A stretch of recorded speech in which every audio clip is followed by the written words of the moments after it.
ఆమేన్. దయచేసి సంఘమంతా కూర్చోవడం మనవి. దేవుని ప్రశస్త నామానికి మహిమ కలుగును గాక. మన ప్రభు ప్రియ రక్షకుడైన యేసు ప్రభుల వారు మనలను మన కుటుంబాలను ప్రేమించి తన మహాకృపను బట్టి బలిష్టమైన హస్తాల చాటును భద్రపరిచి సంరక్షించి 26వ దినం శిలువ ధ్యానంలోనికి మనల్ని నడిపించి ఆయన స్తుతించి గణపరిచి ఆయన శ్రమానుభవాన్ని ధ్యానించే భాగ్యాన్ని మనకి ఇచ్చినందుకై మొదటిగా తండ్రి అయిన దేవుని కృతజ్ఞతాస్తుతులు చెల్లిస్తున్నాను. ఆయన ఆత్మతోనూ సత్యంతోనూ ఆరాధించడానికి కూడి వచ్చిన మీ అందరికీ ప్రభుపేట వందనాలు. అందరికీ వందనాలు. దేవుడు మిమ్మల్ని మీ కుటుంబాలను మెండుగా దీవించును గాక. ఆమేన్.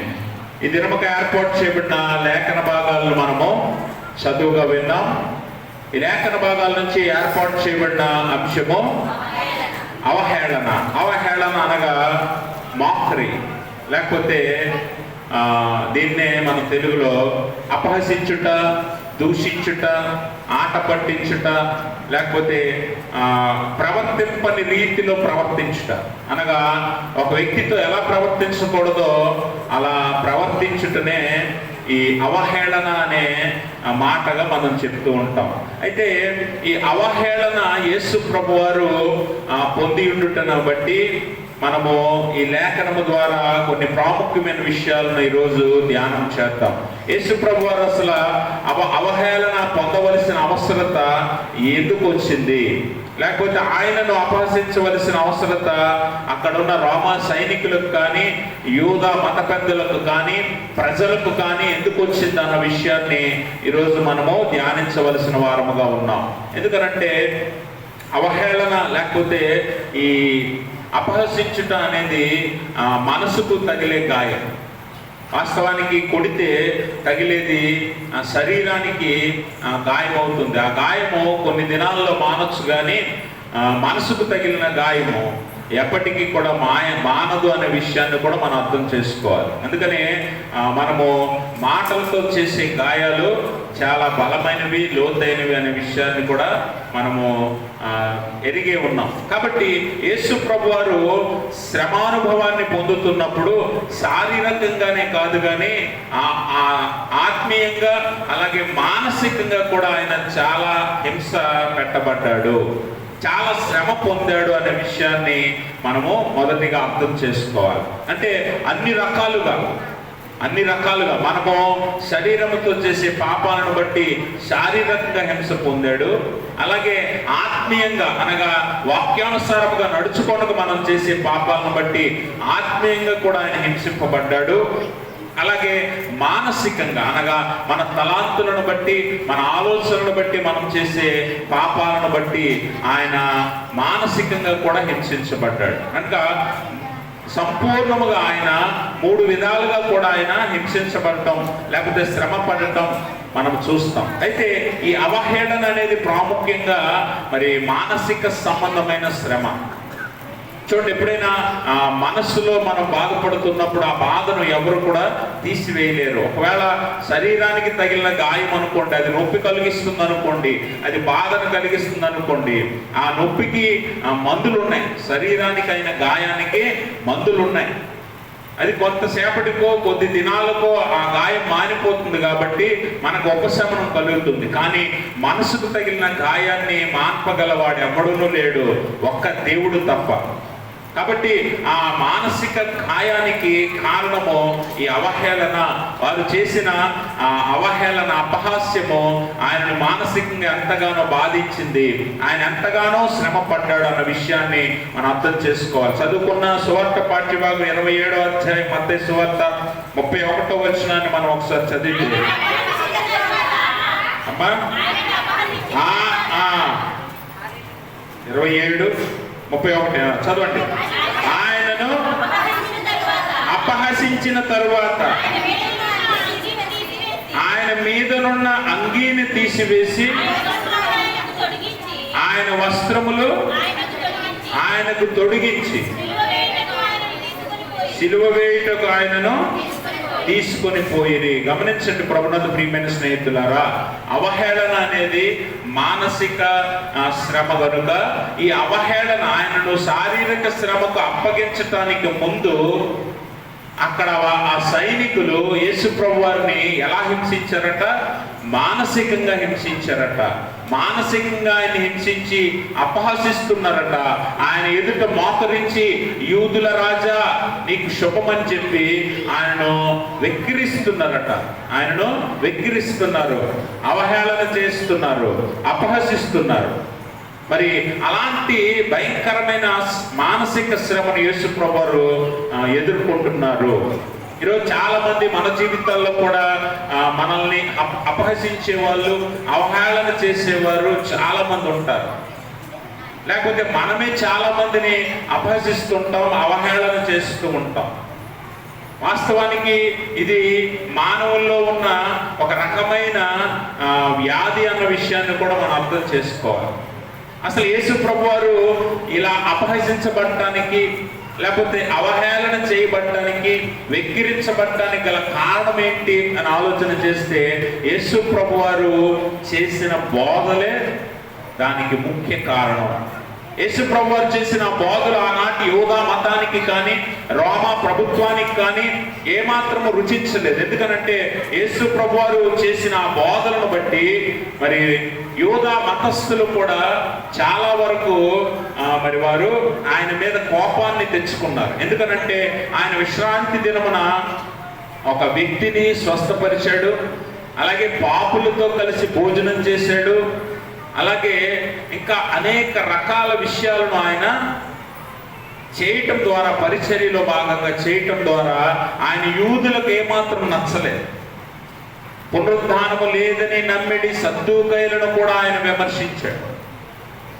అలాగే పరిసయ్యుల యొక్క వేషధారణ గురించి గద్దించాడు. మత గ్రంథాలలో ఉన్న జ్ఞానాన్ని సంపాదించడం కాదు కానీ దేవునికి ఇష్టమైన జీవితాన్ని మీరు జీవించాలని వారిని బహిరంగముగా యేసు ప్రభు వారు గద్దించడం వలన, అలాగే విమర్శించడం వలన యూదా మత పెద్దలకు యేసు ప్రభు వారు మరి కోపాన్ని తెప్పించారు. అందును బట్టి ఆయనను ఎలాగైనా హింసించాలని, ఆయనను ఎలాగైనా చంపాలని శాస్త్రులు, పరిసయ్యులు వీరందరూ కూడా సిద్ధముగా ఉన్నారు సమయము కొరకు. అలాగే ఆయన యూదుల రాజు అని పిలువబడ్డాడు కనుక ఒకవేళ ఆయన రాజు అయితే యూదులందరూ కలిసి రోమా ప్రభుత్వం మీద తిరుగుబాటు చేస్తారేమో అని రోమా ప్రభుత్వం కూడా ఆయన మీద కక్ష కట్టిన విషయాన్ని మనం తెలుసుకోవాలి. కాబట్టి ఇటువైపు రోమా ప్రభుత్వము, ఇటువైపు యూదా మత పెద్దలు వీరందరూ కలిసి ఆయనను అపహసిస్తూ ఉన్నారు. నువ్వు చెప్పిన బోధలు ఏమయ్యాయి? నువ్వు చెప్పిన దేవుడు ఏమయ్యాడు? నిన్ను శిలువ మీద నుంచి రక్షించలేకపోయాడా? నువ్వు లోకాన్ని రక్షించడానికి వచ్చానన్నావు కదా, నిన్ను నువ్వు రక్షించుకొని మమ్మల్ని కూడా రక్షించు అని ఆయన్ను అపహసిస్తూ ఉన్నారు, హేళన చేస్తూ ఉన్నారు. కాబట్టి ఆయన చేసిన ఆ బోధలు, ఆయన చేసిన ఆ మత సంస్కరణ, దేవాలయంలోనికి ఆయన రాగానే అక్కడ రోకలు మార్చేడి వారిని, గువ్వలమ్మిడి వారిని అందరినీ కూడా దేవాలయం నుంచి ఆయన తరిమి కొట్టడం మనం చూస్తాం. ఇవేవి కూడా వారికి నచ్చలేదు. ఎందుకంటే వారు పారంపర్య ఆచారంలో మునిగిపోయి ఉన్నారు, వారు ఒక మోస పద్ధతిలో ఉండిపోయారు, వారికి అదే అలవాటు అయిపోయింది. అది మార్చటం కుదరట్లేదు, మార్చుకోవటం వారి చేత కావట్లేదు. మార్చడానికి వచ్చిన యేసు ప్రభు వారి మీద వారు కక్ష కట్టినట్లుగా మనం చూస్తాం. ఈరోజు చూడండి, ఒక పద్ధతికి అలవాటు పడిపోయిన సంఘాలు, లేకపోతే ఒక రకమైన బోధలో ఉండిపోయిన సంఘాలకు ఒక కొత్త బోధ అనేది, లేకపోతే నిజమైన బైబిల్ బోధ, నిజమైన దేవుని బోధ వారికి నచ్చదు. అప్పుడు వారు ఖచ్చితంగా విమర్శిస్తూ ఉంటారు, అవహేళన చేస్తూ ఉంటారు, అపహసిస్తూ ఉంటారు. ఇదే యేసు ప్రభు వారి జీవితంలో జరిగినట్లుగా మనం చూస్తాం. కాబట్టి ఆయనను ఎంతగా అవహేళన చేస్తున్నారంటే, ఆయనను మరి ఒక మానవుడు మరి దేవుడిని అపహసించడంగా అక్కడ మనం చూడొచ్చు. ఆ హేళన మరి ఆయనను మానసికంగా ఎంతో బాధించిందనే విషయాన్ని మనం అర్థం చేసుకోవాలి. చూడండి, అక్కడ ఆయన రాజు అన్నాడు కాబట్టి ఆయన వస్త్రాలు తీసేసి ఆయనకు ఎర్రటి వస్త్రాన్ని ధరింపచేస్తారు. 28వ వచనం చూడండి అమ్మా. వారు ఆయన వస్త్రమును తీసివేసి ఆయనకు తెల్లని అంగి తొడిగించి, ఎర్రని అంగి తొడిగించి. చూడండి, అక్కడ ఎర్రని అంగి అనేది దేనికి సాదృశ్యం అంటే రాజులైనటువంటి వారు వేసుకునే ప్రశస్త వస్త్రానికి అవహేళనగా ఎర్రని అంగిని ధరింపచేశారు ఆయనకి. అంటే ఎంత క్రూరంగా ఆయనను మానసికంగా హింసిస్తున్నారో చూడండి. వస్త్రాలు, ప్రశస్త వస్త్రాలు రాజులు ధరిస్తారు కనుక ఆ ప్రశస్త వస్త్రం నీకు లేదు కనుక ఈ ఎర్రని అంగి నువ్వు వేసుకోవాలని చెప్పి ఆయనకు ధరింపచేసి ఆ తర్వాత ఏం చేశారట, ముళ్ళ కిరీటం అల్లారట. ముళ్ళ కిరీటము రాజ కిరీటానికి అపహాస్యముగా ముళ్ళ కిరీటాన్ని ఆయన తల మీద ఉంచారు. ఆయనకు ముళ్ళ కిరీటం పెట్టినప్పుడు అది పాలస్తీనా ప్రాంతంలో దొరికే ఒక రకమైన ముళ్ళ చెట్టు. ఆ చెట్టు ముళ్ళు ఇంచుమించు 2-3 అంగుళాల పొడవు ఉంటాయి, చాలా షార్ప్గా ఉంటాయి. అది ఆ కొమ్మ విరగదు, వంగుతుంది. ఆ చెట్టు కొమ్మ విరగదు, వంగుతుంది. దాన్ని ఇది పైన పెట్టి కిరీటంలాగా అల్లి దానిని తల మీద గుచ్చినప్పుడు ఇంచుమించు 17 ముళ్ళు ఆయన తలలోనికి వెళ్ళి గుచ్చుకున్నాయి. అంటే ఎంత అవమానం చూడండి. శారీరకంగా మానసికంగా ఆయన హింసిస్తున్నారు, అవహేళన చేస్తున్నారు. అంత బాధ, అంత శ్రమ కూడా కేవలం యేసు ప్రభు వారు మన కొరకు అనుభవించాడు అనే విషయాన్ని మనం అర్థం చేసుకోవాలి. అపహసిస్తే, ఎవరైనా మనల్ని అపహసిస్తే కనీసం మనం అంగీకరించాం, ఒప్పుకోం. తిరిగి అనేక మాటలు మనము కూడా అంటాం. కానీ అలాంటిది యేసు ప్రభు వారు మౌనముగా కూర్చున్నాడు, మౌనముగా భరిస్తున్నాడంటే మనందరి నిమిత్తం ఆయన ప్రాణం పెట్టవలసి ఉంది. మన పాప భారం ఆయన మీద పడెను అనే విషయాన్ని మనం అర్థం చేసుకోవాలి. అందుకనే ఆయన అంత శ్రమను కూడా అనుభవిస్తున్నాడు. తర్వాత ముళ్ళ కిరీటం పెట్టాక చేతికి ఏమిచ్చారట, రెల్లునిచ్చారట. అంటే వాస్తవానికి రాజు చేతిలో రాజదండం ఉంటుంది, కానీ ఈయనకు అపహాస్యముగా రెల్లు అనగా చెరుకు ముక్క లేకపోతే గడ్డిని చేతిలో పెట్టారంటే నువ్వేమి చేయలేవు, రాజుని చెప్పుకున్నావు కానీ నీ చేతిలో ఏ అధికారం లేదు, నువ్వేమి చేయలేవని అపహసించటం. ఆయన అపహసించడానికి చేతిలో రెల్లును పెట్టారట, మరి ఎంత భయంకరమైన మానసిక అవహేళన ఇది అనేది మనం అర్థం చేసుకోవాలి. ఇవన్నీ కూడా మనం చేసిన పాపములను బట్టి ఆయన అనుభవిస్తూ ఉన్నాడు. అలాగే ఎగతాళి చేసి హింసించారు. చూడండి 29వ వచనం నుంచి, ముళ్ళ కిరీటమును అల్లి ఆయన తలకు పెట్టి ఒక రెల్లు ఆయన కుడి చేతిలో నుంచి ఆయన ఎదుట మోకాళ్ళుని యూదుల రాజా నీకు శుభమని ఆయనను అపహసించి ఆయన మీద ఉమ్మి వేసి చూసారా, ఆ రెల్లును తీసుకుని తిరిగి ఆయన తల మీద కొట్టడం. అంటే ఇది ఎంత భయంకరమైన అవమానమో తెలుసా. ఈరోజు మనకి ఎట్టి పరిస్థితుల్లో అవమానం జరిగితే మనం ఏమాత్రం సహించలేము, అవమానాన్ని ఏమాత్రం కూడా మనం భరించలేము. కానీ మనందరి నిమిత్తము ఆయన అవమానాన్ని భరిస్తున్నాడు, ఉమ్మివేయించుకున్నాడు. యెషయా గ్రంథం 50వ అధ్యాయము 3వ వచనం ఒకసారి చదవండి. 6వ వచనం చదవండి. 6వ వచనం చదవండి. 6వ వచనం, కొట్టువారికి తన వీపును అప్పగించి తిని వెంట్రుకలు పెరిగివేయి వారికి నా చెవులను అప్పగించి చెంపలను అప్పగించి తిని ఉమ్మివేయి వారికి అవమానపరచు వారికి నా ముఖము దాచుకోలేదు. గమనించండి ప్రభునందు ప్రియమైన స్నేహితులారా, దేవుని శ్రమానుభవాన్ని యెషయా ప్రవక్త ముందుగానే ప్రవచించడం మనం చూస్తాం. అనగా ఇదంతా కూడా దేవుని యొక్క ప్రణాళికను బట్టి జరుగుతుంది, మనుష్యులను బట్టి కాదు, దేవుని యొక్క ప్రణాళికను బట్టి జరుగుతుంది. ఎందుకంటే ఆయన మనందరి నిమిత్తము శారీరకంగా, మానసికంగా, ఆత్మీయంగా ఆయన శ్రమ అనుభవించాలి. ఎందుకంటే మన పాపము శారీరకము, మన పాపము ఆత్మీయము, మన పాపము మానసికం, 3 రకాలుగా కూడా మనం పాపం చేస్తాం. 3 రకాల పాపాలకు ఆయన అనుభవించుచున్న శిక్ష ఇది. ఆయన శిలువ మరణం ఒక్కటే కాదు, మరణానికి సిద్ధపరచబడిన ఆయనను మానసికంగా, శారీరకంగా, అలాగే ఆత్మీయంగా హింసించి అప్పుడు మరణానికి అప్పగించారు.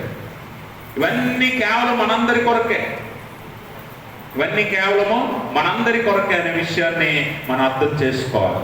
కాబట్టి ఆయన ప్రవచనాన్ని నెరవేరుస్తూ ఆయన మరి వీపును అప్పగించాడు, తన ముఖమును అప్పగించాడు, తన శరీరం అంతా కూడా మన కోసం ఇచ్చాడు. తల నుంచి అరికాలు వరకు ఆయన అనేక గాయాలు మన కొరకు పొందాడు అన్న విషయాన్ని మనం అర్థం చేసుకోవాలి. కేవలము మన నిమిత్తమే ఆయన ప్రాణం పెడుతున్నాడు అనే విషయాన్ని కూడా మనం తెలుసుకోవాలి. అందుకని ఈరోజు యేసు ప్రభువారిని గురించి పూర్తిగా ఎరుగని వారు కానీ, లేకపోతే కొంచెం తెలిసిన వారు కానీ అనేక సందేహాలు ఆయన గురించి కలిగి ఉన్నారు. ఆయన రాజు అన్నాడు, మరి రాజుగా వచ్చిన వాడు మరణానికి ఎందుకు అప్పగించబడ్డాడు? ఆయన రాజుగా లోకరక్షకుడిగా వచ్చానన్నాడు, మరి లోకమంతటిని ఎందుకు రక్షించలేదు? ఆయనే శిలువ మీద ఎందుకు రక్షించుకోలేదు అని చాలా మంది సందేహాలు కలిగి ఉన్నారు. కానీ ఆయన మరణము మనందరికీ రక్షణ, ఆయన అనుభవించిన శ్రమ మన పాపముల నిమిత్తము, ఆయన కార్చిన రక్తము మన విమోచన కొరకు అన్న విషయాన్ని మనము తెలుసుకోవాలి. ఇది నిజమైన సత్యము, ఇది వాస్తవం అన్న విషయాన్ని మనము తెలుసుకోవాలి. కాబట్టి ఆ అవహేళన చేసే వారిని అందరినీ కూడా దేవుడు భక్తిహీనులుగా ఎంచుతున్నాడు. పరిశుద్ధ లేఖనము కూడా అవహేళన చేసే వారిని భక్తిహీనులుగానే తెలియజేస్తుంది. ఒకసారి సామెతల గ్రంథము 14వ అధ్యాయము 9వ వచనాన్ని ఒకసారి చదువుదాం. సామెతల గ్రంథం 14వ అధ్యాయం 9వ వచనం.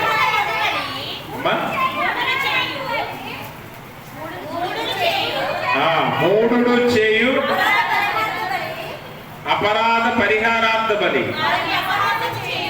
వారిని అపహాస్యము చేయును, యథార్థవంతులు ఒకరి యందు ఒకరు దయ చూపుదురు. గమనించారా? మూఢుడు అనగా భక్తిహీనుడు లేదా మూర్ఖుడు దేవుని సన్నిధిలో ఎంత భక్తిగా ఉన్నా వాడికి అపహాస్యము కలుగుతుంది. ఎందుకనంటే వాడు కూడా అనేక మందిని అపహసిస్తాడు, అవమానిస్తాడు. కానీ భక్తి పరుడు ఎలా ఉంటాడంట? యథార్థవంతుడు ఒకరి యందు ఒకరు దయ చూపుని. ఈరోజు యేసు ప్రభు వారి పట్ల ఎవడు దయ చూపించలేకపోతున్నాడు. ఆ క్షణంలో చుట్టూ ఉన్న ప్రజలు కానివ్వండి, మత పెద్దలు కానివ్వండి, అక్కడ రోమా సైనికులు కానివ్వండి, ఏ ఒక్కడిలో కూడా మానవత్వం కనిపించట్లేదు. ఏ ఒక్కడు కూడా ఆయన మీద దయ చూపించట్లేదు. ఏ ఒక్కడు ఆయన మీద జాలి పడట్లేదు. ఆయన ఏ పాపం చేశాడని ఎంత శిక్ష అని ఒక్కడు కూడా అడగలేకపోతున్నాడు. అట్టి వారందరినీ భక్తిహీనులుగా, మూఢులుగా దేవుడు ఎంచుతున్నాడు. అందుకని 3వ వచనం, సామెతలు 3వ అధ్యాయము 34వ వచనాన్ని ఒకసారి చదువుదాం. అపహాసకులను ఆయన అపహసించును, దీనుల ఎడల ఆయన దయ చూపును. గమనించారా? అపహాసకులు ఈరోజు ఆయనను అపహసించిన వారు, అవహేళన చేసిన వారు, అవమానించిన వారు అందరినీ కూడా ఆయన ఏం చేస్తాడట? ఒకరోజు ఆయన అపహసిస్తాడు. ఒకరోజు నిజంగా ఈరోజు చాలా మంది ప్రపంచవ్యాప్తంగా క్రీస్తుని ప్రేమించిన వారే కాదు, కానీ క్రీస్తుని ద్వేషించేవారు ఉన్నారు, క్రీస్తుని అపహసించేవారు ఉన్నారు, క్రీస్తుని హేళనగా మాట్లాడేవారు ఉన్నారు. వారందరినీ కూడా దేవుడు ఒకరోజు అపహసిస్తాడన్న విషయాన్ని మనం గుర్తుపెట్టుకోవాలి. అందుకనే దేవుడి చేతికి మనం అప్పగించినప్పుడు, దేవుడు తీర్పులో నిలబడినప్పుడు, ఆ రోజు నిజంగా ఆయనే దేవుడని, నిజమైన దేవుడు ఈయనే అని, ఒకే ఒక్క దేవుడు ఈయనే అని తెలుసుకున్నప్పుడు ప్రతి ఒక్కడు అవమానపడతాడు. అప్పుడు దేవుడు చెప్తాడు, అక్రమము చేయవారులారా నా యొద్ద నుండి పొండి, మీరెవరో కూడా నాకు తెలియదు అని దేవుడు అన్నప్పుడు అప్పుడు నిజమైన అవమానము ఈ అపహాసకులకు కలుగుతుందని దేవుని వాక్యము తెలియజేస్తుంది. అందుకనే దేవుని నమ్మిన విశ్వాసులారా, భక్తులారా, దేవుని కుటుంబమా, ఈరోజు మీరు జ్ఞాపకం చేసుకోవాలి. గలతీ పత్రికలో అపోస్తలుడైన పౌలు అంటాడు 6వ అధ్యాయం 7వ వచనంలో, మోసపోకుడి, దేవుడు వెక్కిరింపబడడు. దేవునికి స్తోత్రం. మోసపోకుడి, దేవుడు వెక్కిరింపబడడు ఎప్పటికీ కూడా. ఎందుకంటే ఆయన నిజమైన దేవుడు కనుక. ఈ రోజు ఆయన అవమానము, అవహేళన ఎందుకు పొందుతున్నాడు అంటే కేవలం నీ కొరకు, నా కొరకు, మనందరి కొరకే. ఆయన వెక్కిరింపబడనటికి, ఆయన తగ్గించబడనటికి. దేవుని మహిమ అన్నాడు తగ్గదు, దేవుని శక్తి అన్నాడు తగ్గదు. దేవుని శక్తి అన్నాడు తగ్గదు. ఒక వస్తువు కాదు, లేకపోతే ఒక యంత్రము కాదు. ఆయన సర్వశక్తిమంతుడు, ఓమ్నిపోటెంట్, సర్వశక్తి కలిగిన వాడు. ఆయన శక్తి అన్నడు తగ్గదు. చూడండి, ఈ ఖగోళ శాస్త్రజ్ఞులు కొంతమంది శాస్త్రవేత్తలు చెప్తూ ఉన్నారు, భూమి చుట్టూ చంద్రుడు తిరుగుతుంది కదా, భూమి ఏమో సూర్యుడి చుట్టూ తిరుగుతుంది. అయితే అంట ప్రతి సంవత్సరం అంట 1.5 ఇంచు 1.5 అంగుళం చంద్రుడు భూమికి దగ్గరగా వస్తూ ఉన్నాడట.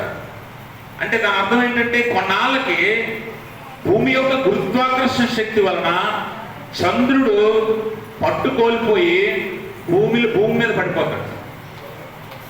ఇంకొన్నాళ్ళకి భూమి తన పట్టు కోల్పోయి సూర్యుడిలో పడిపోతుంది. అప్పుడే బ్లాక్ హోల్ ఏర్పడుతుంది. బ్లాక్ హోల్ అంటే భూమి సూర్యుడిలో పడిపోయి భూమి అంతా నాశనం అయిపోతుంది.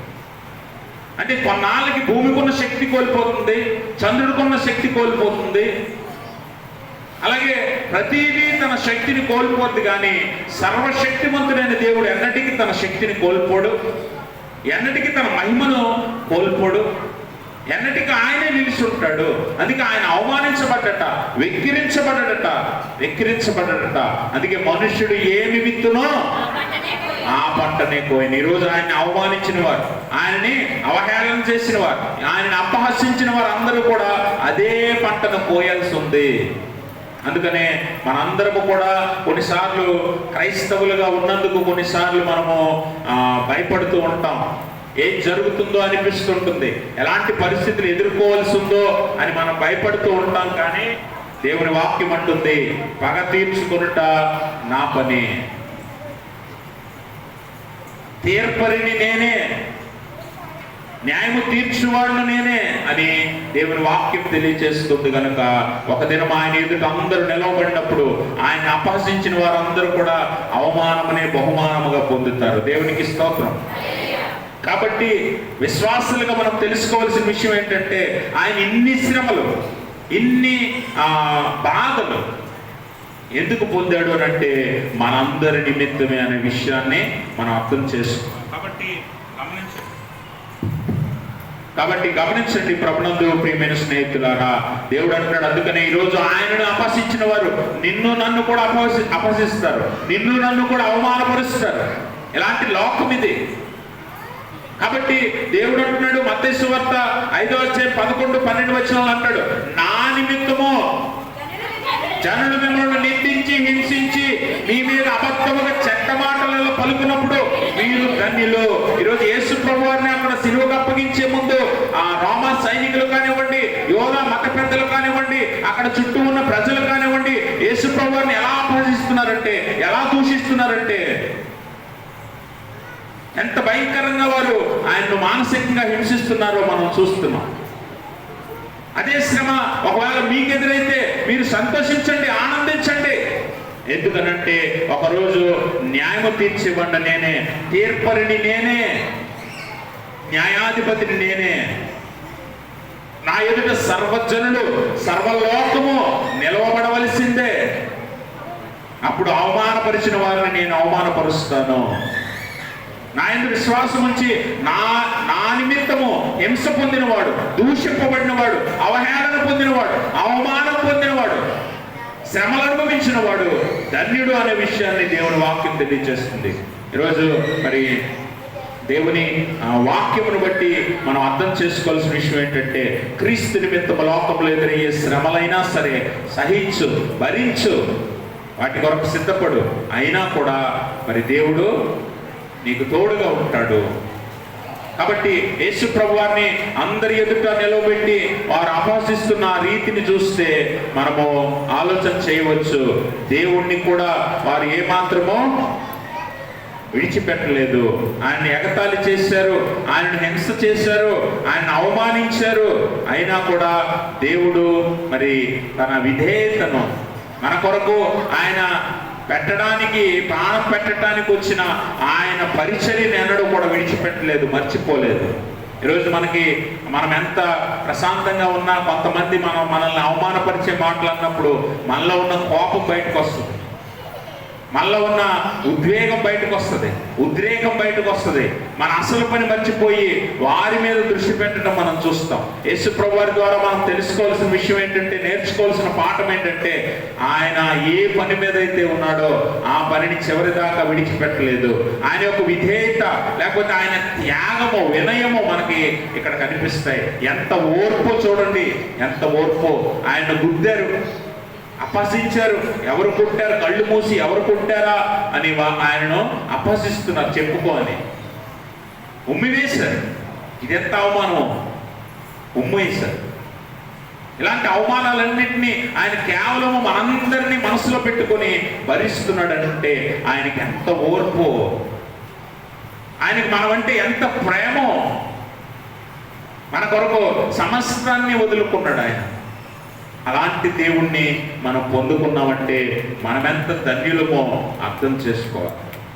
అందుకనే మరణమును బట్టి లేకపోతే ఆయన ఏమాత్రమో చింతపడట్లేదు. ఎందుకనంటే మన కొరకు ఆయన వచ్చింది ప్రాణం పెట్టడానికే, అవమానాలు పొందటానికే.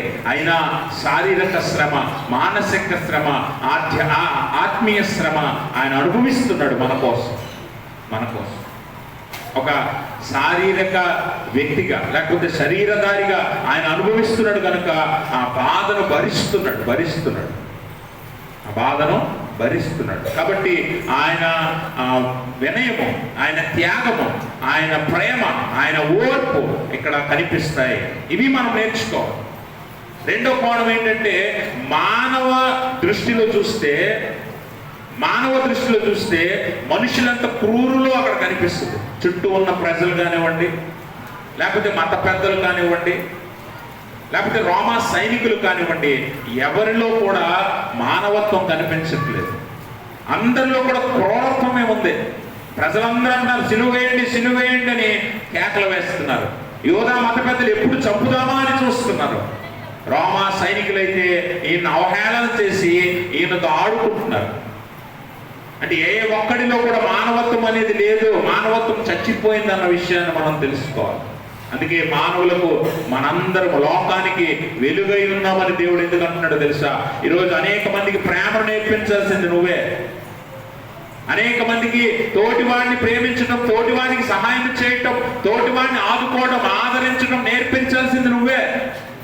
క్రైస్తవునిగా, దేవుని బిడ్డగా, దేవుని కుటుంబముగా, దేవుని వారసునిగా నువ్వే లోకానికి ఇవన్నీ నేర్పాలి. ఎందుకంటే లోకంలో ప్రేమ లేదు, లోకంలో మానవత్వం లేదు, లోకంలో దయ లేదు, జాలి లేదు, కనికరం లేదు, ఇవేవి లోకంలో లేవు. క్రైస్తవునిగా నువ్వే లోకానికి నేర్పాలి. అందుకే నువ్వు లోకానికి వెలుగై ఉన్నావని యేసు ప్రభువు చెప్తున్నాడు. ఎందుకనంటే నువ్వే లోకంలో అనేక మందిని వెలిగించవలసిన వాడవు. ఆయన ఈ లోకానికి వెలుగుగా వచ్చాడు, మనల్ని వెలిగించాడు సువార్తతో. మనము అనేక మందిని వెలిగించవలసిన అవసరత, బాధ్యత మన మీద ఉంది. కాబట్టి గమనించండి ప్రభునందు ప్రియమైన స్నేహితులారా, దేవుడు మన కొరకు ఆ భయంకరమైన మానసిక శ్రమను అనుభవిస్తూ ఉన్నాడు. ఆ శ్రమలో మరి మనందరము ఆయన దృష్టిలో ఉన్నాము కనుక ఆయన నిశ్శబ్దంగా, ఆయన మౌనముగా ఈ శ్రమ అంతటిని అనుభవిస్తున్నాడు. చూడండి, ఎవరైనా మనల్ని ఒక మాట అంటేనే మనం తట్టుకోలేము, మనము ఊరుకోలేము. దానికి ఖచ్చితంగా ప్రతీకారం తీర్చుకోవాలన్నా మరి మనం ఆశపడతాం, దానికి తగిన చర్య చెయ్యాలని ఆశపడుతూ ఉంటాం. కానీ దేవుడు ఏమాత్రమో ఆయన తిరిగి ఒక్క మాట కూడా మాట్లాడట్లేదు. వీటన్నిటికీ మించి ఒక గొప్ప క్షమాగుణం ఆయన ఉంది. సిలువ వేసినప్పుడు కూడా ఎవరైతే ఆయన హింసించారో, ఎవరైతే ఆయన్ను అపహసించారో, ఎవరైతే ఆయనను సిలువకు అప్పగించారో, ఎవరైతే కేకలు వేశారో వారందరి నిమిత్తం ఆయన ప్రార్థన చేస్తూ మొదటి మాటగా, తండ్రి వీరేమి చేయిస్తున్నారు వీరెరుగురు అంటున్నాడు. వారిని క్షమించమని కూడా ఆయన ప్రార్థిస్తున్నాడు. అయినా కూడా మనస్సులు మారక, అయినా కూడా మనస్సులు కఠినమైపోయి రాతి హృదయాలు కలిగిన వారు కనుక వారెవరూ కూడా ఆయన యందు విశ్వాసం ఉంచలేకపోయారు. వారెవరూ కూడా ఆయన్ని గ్రహించలేకపోయారు. వారెవరూ కూడా ఆయన శక్తిని కానీ ఆయన త్యాగాన్ని కానీ గుర్తించలేకపోయారు అన్న విషయాన్ని మనం అర్థం చేసుకోవాలి. కేవలం యేసు ప్రభువారే కాదు, దేవుని పరిచర్య చేసిన అనేక మంది సేవకులు కూడా మరి హింసించబడ్డారు, అవమానించబడ్డారు, అవహేళన చేయబడ్డారు. మోషేను మనం చూస్తాం. మోషేని దేవుడు ఇశ్రాయేలీయులను ఐగుప్తు బానిసత్వం నుండి స్వతంత్రులుగా చేయటానికి, బయటకు నడిపించడానికి పాలు తేనెలు ప్రవహించే దేశానికి నడిపించడానికి నాయకుడిగా ఎన్నుకుంటే ఈ మోషే దేవుని పని చేస్తున్నప్పుడు, దేవుని సేవ చేస్తున్నప్పుడు ఈ మోషే ఆ ప్రజల ద్వారా, తన సొంత కుటుంబం ద్వారా అవహేళన పొందాడు, అవమానించబడ్డాడు. ఈరోజు చాలా మంది సేవకులు అవమానించబడుతూ ఉన్నారు. చాలా మంది పరిచారకులు, దేవుని పనివారులు దేవుని పని చేసినందుకు అవమానించబడుతూ ఉన్నారు, హేళన చేయబడుతూ ఉన్నారు, అపహసించబడుతూ ఉన్నారు. ఈరోజు చాలా మంది ఏమనుకుంటున్నారంటే ఏ పని లేకపోతే పాస్టర్ గారి పని ఉంది అనుకుంటున్నారు. ఏ పని చేయనోడు, ఏ పని చేతకానోడు చివరికి పాస్టర్ వేషం వేసినట్లుగా మాట్లాడుకుంటున్నారు చాలా మంది. కానీ వాస్తవానికి ఇది దేవుని యొక్క అత్యున్నతమైన పని. ఈ పని చేయటానికి దేవుడు పిలుచుకుంటాడు, దేవుడు ఎన్నుకుంటాడు, దేవుడు కోరుకుంటాడు. అలాంటి పనివారులను అనేక మందిని మరి ఈరోజు కూడా లోకము మరి అవహేళన చేస్తుంది, అవమానపరుస్తుంది. గమనించండి, ఆయనను కానీ ఆయన సేవకులను కానీ అవహేళన చేసిన వారికి ఆయన అంటున్నాడు, నేను కూడా వారిని అపహసిస్తాను, నేను కూడా వారికి అవమానమే బహుమానముగా ఇస్తాను. అందుకే మోషేని మరి తన సొంత జనులు చూడండి, ఆది నిర్గమకాండము 14వ అధ్యాయము, నిర్గమకాండం 14వ అధ్యాయం 11-12 వచనాలు చదువుదాం.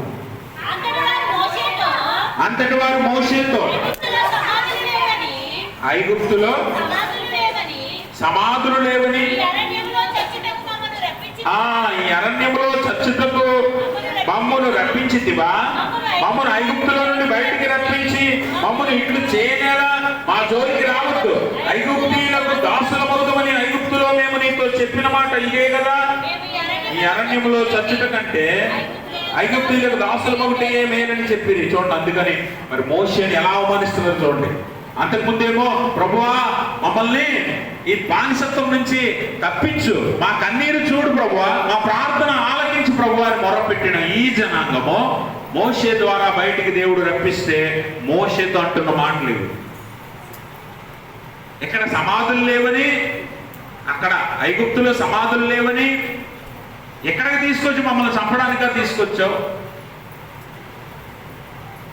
ఎక్కడ చచ్చుట కంటే ఐగుప్తీయులకు దాసులుగా ఉండటం మేలు అంటున్నారు. అంటే ఎంత అవమానమో చూడండి దేవుని సేవకునికి, దేవునికి రప్పించిన దేవునికి, నడిపించిన సేవకునికి అవమానం కలిగేలా మాట్లాడుతున్నారు. ఒకనొక సమయంలో అయితే మోషే తన అక్క మిరియాము, అహరోన్లు కూడా మోషేను అవహేళన చేస్తూ ఉన్నారు. తన అక్క మిరియాము అలాగే అహరోన్, వీరు కూడా మోషేను అపహసించినట్లుగా మనం చూస్తాం. అంటే మీరు గమనించండి, దేవుని పరిచర్య చేసినందుకు లేదా దేవుని విశ్వాసిగా, దేవుని బిడ్డగా ఉన్నందుకు నీకు కూడా రేపు అవమానము కలగొచ్చు, నిన్ను కూడా అపహసించవచ్చు. అయినా కూడా ఏమాత్రము దేవుణ్ణి విడిచిపెట్టక నువ్వు నడిచినప్పుడు నీకు కలిగే బహుమానం ఎంతో గొప్పది అనే విషయాన్ని మనం అర్థం చేసుకోవాలి. లాజరు ధనవంతుడి కథలో మనం ఆ సంఘటనలో లాజరు చాలా భయంకరమైన అవమానాలు పొందాడు. ఒక వ్యాధిగ్రస్తుడిగా, అడుక్కునేవాడిగా, తినడానికి ఏమీ లేనివాడిగా, ధరించుకోవడానికి ఏమీ లేనివాడి దీనస్థితిలో అక్కడ కూర్చున్నాడు. కానీ ధనవంతుడు దినదినము సంతోషిస్తూ విందులు అలాగే భోగవాక్యాలు అనుభవిస్తున్నాడు. ధనవంతుడు ఎప్పుడు కూడా ఈ లాజర్ని దూషించేవాడు, అపహసించేవాడు. నీ బతుకింతే, నీ బతుకు మారదు, ఇంకా నువ్వు నీ జీవితంలో ఒక మంచి భోజనం చేయలేవు, ఒక మంచి బట్ట కట్టుకోలేవు, ఒక మంచి స్థితికి ఏనాడు నువ్వు రాలేవు అని ఎన్నోసార్లు అవమానించిన వారు ఉన్నారు. కానీ దేవుడి నిమిత్తమో దూషించబడి హింసించబడిన వారిని దేవుడు ఎన్నడూ మర్చిపోడు. దేవునికి స్తోత్రం. అందుకనే ఆ మరణం తర్వాత ఆ లాజరు అబ్రహాము రొమ్మున ఉండటం మనం చూస్తాం. ధనవంతుడు అగ్నిలో కాల్చబడటం మనం చూస్తున్నాం. ఏ పంట విత్తుతామో ఆ పంటనే కోస్తాం. జాగ్రత్త ప్రభువునందు ప్రియమైన సంగమా, మాట అనటము, అవమానించటము, అపహసించటము చాలా సులువే. కానీ దాని వలన వచ్చే పంట కోసేటప్పుడు ఆ శ్రమ ఎలా ఉంటుందో తెలుస్తుంది. ఆ భారం ఏంటో, ఆ కష్టం ఏంటో నువ్వు కూడా అనుభవిస్తావు. ఆ రోజు యేసు ప్రభువును శ్రమ పరిచిన వారు, శ్రమ పెట్టిన వారు, అపహసించిన వారు ఒకరోజు వారు విత్తిన పంటను కోయక మానరు అన్న విషయాన్ని మనం తెలుసుకోవాలి. కాబట్టి అలాగే ఇర్మియా ప్రవక్తను కూడా మరి జనులు దేవుని సందేశాన్ని చెప్పాడని, దేవుని బోధను అందించాడని వారు కూడా ఇర్మియాని ఎంతో హింసకు గురి చేశారు. ఇర్మియా గ్రంథం 20వ అధ్యాయం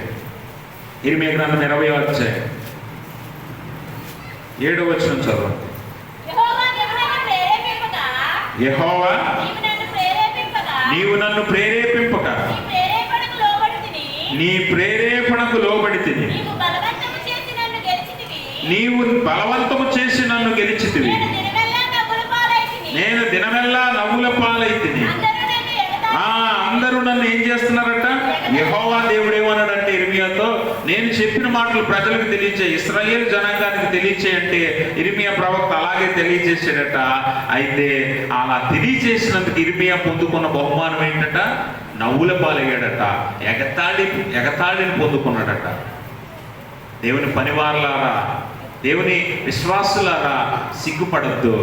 దేవుడు వెక్కిరింపబడడు, మోసపోవద్దు. దేవుడు అవమానపరచబడడు. ఒకరోజు నువ్వు చేసిన పనికి, నువ్వు చూపిన విశ్వాసానికి, నువ్వు చేసిన భక్తికి ఆయన బహుమానం ఇస్తాడు. అలాగే పౌలు, అపోస్తులైన పౌలు మనం చూస్తాం. ఆ పౌలు కూడా మరి ఎన్నోసార్లు రాళ్లతో కొట్టబడ్డాడు, చెరసాల్లో వేయబడ్డాడు, అనేక రకాలుగా పౌలు హింసించబడ్డాడు. ఎందుకో తెలుసా? దేవుని పరిచర్య చేసినందుకు. గమనించండి, దేవుని కొరకు నిలబడిన వారికి అవమానం ఎదురైనా, దోషణ ఎదురైనా, లేకపోతే హింస ఎదురైనా దేవుడు ఒక రోజు దానికి తగిన బహుమానము, జీవ కిరీటం. అందుకే పౌలు ముందుగానే చెప్తాడు, నేను మంచి పరుగు పరిగెత్తి, మంచి పోరాటము పోరాడి తిని, నా పరుగు కడముట్టించి తిని, విశ్వాసాన్ని కాపాడుకున్నాను, నా కొరకు జీవ కిరీటం బహుమానం ఉంది అని అంటాడు. కాబట్టి దేవుని కొరకు ఎన్ని అవమానాలైనా పొందొచ్చు, ఎన్ని హింసలైనా పొందొచ్చు, ఎన్ని దోషాలైనా పొందొచ్చు, చివరికి మనకు దక్కే బహుమానం ఎంతో గొప్పది అనే విషయాన్ని మనము అర్థం చేసుకోవాలి. అలాగే సేవకులైనటువంటి వారిని ఎలా హింసించారో యేసు ప్రభువుని కూడా అలాగే అవహేళన చేస్తూ ఉన్నారు. నీ రాజ్యమేది? నీ రథములేవి? నువ్వు రాజు అన్నావు కదా, యూదుల రాజు అన్నావు కదా, నువ్వు రాజు కనుక నిన్ను అవమానపరచడానికి ఎర్రని వస్త్రాన్ని, ఈ ముళ్ళ కిరీటమును, అలాగే ఈ రెల్లును చేతపట్టుకో అని ఆయన అపహసించి అదే రెల్లుతో తల మీద కొట్టి ఉమ్మి వేసి ఆయన ఎదుట మోకరించి, యూదుల రాజా నీకు శుభము. పిలాతు కూడా ఆయన సిలువ వేసేటప్పుడు యూదుల రాజు అని చెప్పి పై విలాసం రాయిస్తున్నాడు. ఈ పిలాతు కూడా అవమానపరిచినట్లుగానే చేశాడు. అయితే ఆయన నిజముగా యూదుల రాజే, నజరేయుడని యేసే అనే విషయాన్ని వారు గ్రహించలేకపోయారు అన్న సంగతి మనం అర్థం చేసుకోవాలి. కాబట్టి గమనించండి ప్రభునందు ప్రియమైన స్నేహితులారా, ఈ రాత్రి దేవుడు నీ కొరకు ఎన్ని అవమానాలు పొందాడో, ఎన్ని శ్రమలు కోర్చాడో మనం తెలుసుకోవాలి. అలాగే ఆయన మన నిమిత్తము తన శరీరాన్ని అప్పగించాడు అన్న విషయాన్ని కూడా మనము తెలుసుకోవాలి. కేవలం నీ కోసం, నా కోసమే ఇవన్నీ కూడా ఆయన అనుభవిస్తున్నాడు. ఆయన ఎన్నటికీ వెక్కిరింపబడడు. ఎందుకంటే ఆయన సర్వశక్తిమంతుడైన దేవుడు, పరలోకంలో ఉన్న దేవుడు, అత్యున్నత సింహాసనం మీద ఉన్న దేవుడు. ఒకరోజు అల్పులైన మనందరము ఆయన ఎదుట తీర్పుకి నిలవబడవలసిందే. ఈరోజు ప్రగల్భాలు పలికే మనుషులు, దేవుణ్ణి వెక్కిరించే మనుషులు, దేవుణ్ణి అవమానపరిచే మనుషులు ఎంతమంది అయినా ఉండనివ్వండి, వారెంత గొప్పవారైనా, ఎంత గనులైనా సరే దేవుని ఎదుట అల్పులుగా నిలవబడవలసిందే. దేవుని తీర్పును శిరసా వహించాల్సిందే. ఆయన నరకానికి పొమ్మంటే పోవలసిందే. కాబట్టి ఆయనను నమ్ముకుని విధేయతతో, వినయముతో, ఓర్పుతో యేసు ప్రభువారిని మాదిరిగా తీసుకొని ఆయన పొందుతున్న శ్రమలను అనుభవించి కూడా ఆయన ఎంత తగ్గించుకున్నాడో నేర్చుకొని అలాగ నువ్వు ఉన్నప్పుడు ఆయన ఇచ్చే బహుమానం ఎంత గొప్పదంటే, ఎవరి ఎదుటైతే మరి నువ్వు అవమానపడ్డావో వారందరూ చూచుచుండగానే జీవ కిరీటాన్ని నీ తలకు ధరింపచేస్తాడు దేవుడు. నీ శిరస్సు మీద ధరింపచేసి, నా ప్రియ కుమారుడా, నా ప్రియ కుమార్తె, నీవు నాతో ఉండు అని దేవుడు అన్నప్పుడు నీకు కలిగే సంతోషం, ఆనందము ఎంత గొప్పది అంటే అది ఎవ్వరు కూడా నీకు ఇవ్వలేనిది. చదువుకున్న పాత నిబంధన పాఠ్యభాగంలో కూడా యోబు ఎన్ని అవమానాలు పొందుతున్నాడో మనం చూస్తాం. 30వ అధ్యాయం 9వ వచనం చదవండి. అట్టివారు నన్ను గూర్చి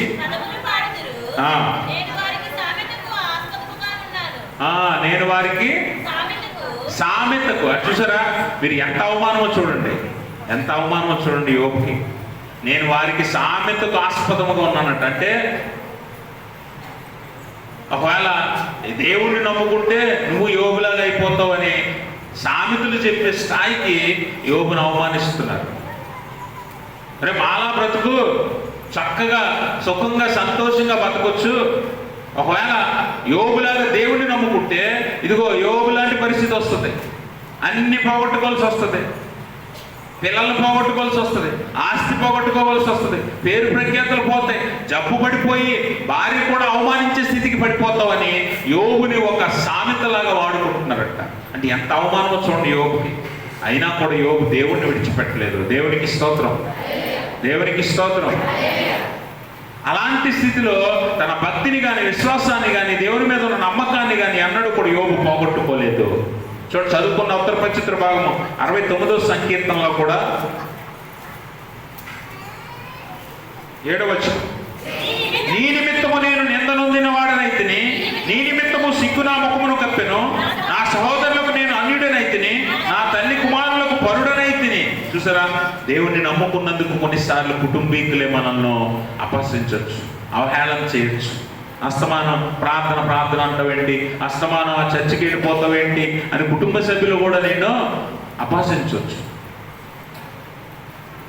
కానీ దేవుని నిమిత్తము నువ్వు నిందన పొందినప్పుడు, దేవుని నిమిత్తము నువ్వు అపహాస్యము ఎదుర్కొన్నప్పుడు ఖచ్చితంగా దాని బహుమానము దేవుడు నీకు ఇస్తాడు అన్న విషయాన్ని నువ్వు గుర్తుపెట్టుకోవాలని దేవుని వాక్యం ఈరోజు నీకు నేర్పుతూ ఉంది. కనుక క్రీస్తుని మాదిరిగా తీసుకొని ఎన్నైనా సరే నిందలు అవమానాలు ఎదుర్కొని నువ్వు నిలవబడినప్పుడు దేవుడు ఖచ్చితంగా మనకు తీసుకొచ్చే బహుమానం చాలా విలువైనది, గొప్పదని మనం అర్థం చేసుకోవాలి. ఈరోజు అన్ని ఎరిగి ఆనాడు యూదులకు కానీ, ప్రజలకు కానీ, రోమ సైనికులకు కానీ ఈయన నిజంగా దేవుని కుమారుడు, మానవుల కొరకు ప్రాణం పెట్టడానికి వచ్చాడని ఎవరికి తెలియకపోవచ్చు. కానీ ఈరోజు నీకు అంతా తెలుసు. అయినా కూడా దేవుళ్ళకు వచ్చి మళ్ళీ తప్పిపోయి, మళ్ళీ పడిపోయి, మళ్ళీ పాపం చేసి ఎన్నో రకాలుగా దేవుడిని నువ్వు హింసకు గురి చేస్తున్నావు, మానసికంగా ఆయన బాధపడేలా చేస్తున్నావు, ఆయన అవమానపరుస్తున్నావు. అందుకే 1 కొరింథీ పత్రిక 2వ అధ్యాయము 8వ వచనంలో అపోస్తలుడైన పౌలు ఒక చక్కని మాట తెలియజేస్తాడు. 1 కొరింథీ పత్రిక 2వ అధ్యాయం 8వ వచనం, అది లోకాధికారులలో ఎవరికీ తెలియదు, అది వారికి తెలిసి ఉండి నేడల మహిమాస్వరూపియగు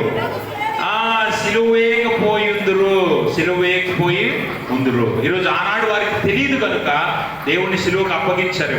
ఈరోజు నీకు అన్ని తెలిసి దేవుణ్ణి అవమానపరుస్తున్నావు, అపహసిస్తున్నావు, హేళన చేస్తూ ఉన్నావు, ఆయన చేయొద్దన్న పని చేస్తావు, ఆయన మాట్లాడొద్దన్న మాట మాట్లాడతావు, ఆయన వెళ్ళొద్దన్న స్థలానికి వెళతావు. ఇవన్నీ ఆయనకు నువ్వు చేసే అవమానాలే అన్న విషయాన్ని గుర్తుపెట్టుకో.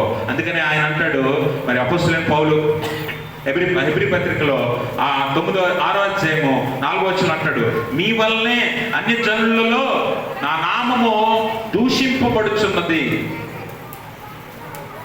హెబ్రీ పత్రిక 6వ అధ్యాయము 4వ వచనం చదవండి. ఒకసారి వెలిగింపబడి పరలోక సంబంధమైన వరమును రుచి చూచి పరిశుద్ధాత్మలో పాలివారై దేవుని దివ్యవాక్యమును రాబో యుగ సంబంధమైన శక్తుల ప్రభావమును అనుభవించిన తర్వాత తప్పిపోయిన వారు తమ విషయంలో దేవుని కుమారుని మరలా సిలువ వేయచ్చు బాహాటముగా ఆయనను అవమానపరుచుతున్నారు. గమనించారా? ఒకసారి దేవుళ్ళలోకి వచ్చి మళ్ళీ పాపంలో పడిపోయిన వారు అందరూ ఎలాంటి వారంట? బాహాటముగా యేసు ప్రభువుని సిలువ వేస్తున్నారు, అవమానపరుస్తున్నారు, అవహేళన చేస్తున్నారు. ఈరోజు జ్ఞాపకం చేసుకో ప్రభువునందు ప్రియమైన స్నేహితులారా, నువ్వు ఒకవేళ తప్పిపోయి దేవుణ్ణి అవమానపరుస్తున్నావా, పాపం చేసి దేవుణ్ణి అవమానపరుస్తున్నావా, మళ్ళీ లోకంలోకి వెళ్ళి దేవుణ్ణి అవమానపరుస్తున్నావా, అయితే నీకు క్షమాపణ మళ్ళీ దొరకదు అన్న విషయాన్ని గుర్తుపెట్టుకో. మళ్ళీ మళ్ళీ దొరకదన్న విషయాన్ని గుర్తుపెట్టుకో. అందుకనే మరి మీ వలన నా నామం అన్యజనుల మధ్య దూషింపబడుతున్నదని దేవుని వాక్యం కూడా తెలియజేస్తుంది. అంటే మీరే దేవుని నామాన్ని దూషించేలా చేస్తున్నారు. లోకంలోకి వెళ్ళి మీరే ఆయనకు అవమానాన్ని తీసుకొస్తున్నారు. అట్టి జనాంగంలో ఒకవేళ మీరు ఉన్నట్లయితే, అట్టి విశ్వాసిగా ఉన్నట్లయితే ఈ రాత్రి నీ బుద్ధి మార్చుకో, నీ స్థితిగతులను మార్చుకో, నీ పరిస్థితులను మార్చుకో, ప్రవర్తన మార్చుకో. దేవుని మాదిరిగా తీసుకొని ఓర్పును, నేర్పును, అలాగే ప్రేమను, దయను, కనికరాన్ని చూపించడం నేర్చుకో. నిన్ను అవమానపరిచిన వారి నిమిత్తమో, నిన్ను హింసించిన వారి నిమిత్తమో నువ్వు ప్రార్థన చేయి. నీ శత్రువులు సైతం ప్రేమించు అని దేవుడు చెప్పిన మాటలను వెంబడించు. ఖచ్చితంగా నీకు జీవ కిరీటం ఉంటుంది. అట్టి స్థితి దేవుడు తన పరిశుద్ధాత్మ ద్వారా మనందరికీ దయచేయునుగాక. ఆమేన్. సమస్త జ్ఞానం మించిన దేవుని సమాధానం యేసుక్రీస్తు వల్ల మీ హృదయములకు, మీ తలంపులకు కావలి ఉండును గాక. ఆమేన్. దయచేసి సంగమంతా కూర్చోవాలని మనవి.